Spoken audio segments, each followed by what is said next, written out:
Hilal awal Ramadan 1446 Hijriah berhasil terpantau di Aceh.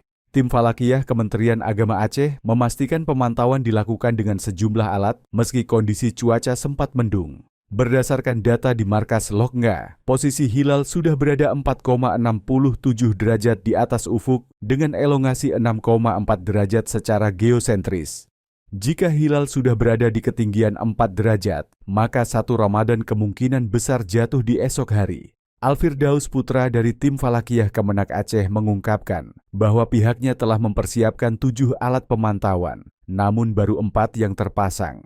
Berdasarkan data di markas Loknga, posisi hilal sudah berada 4,67 derajat di atas ufuk dengan elongasi 6,4 derajat secara geosentris. Di seluruh wilayah Indonesia, ketinggian hilal telah melebihi 3 derajat, tetapi syarat elongasi geosentris minimal 6,4 derajat hanya terpenuhi di Aceh, khususnya Banda Aceh, Aceh Besar, dan Sabang. Download Tribun X sekarang, menghadirkan lokal menjadi Indonesia.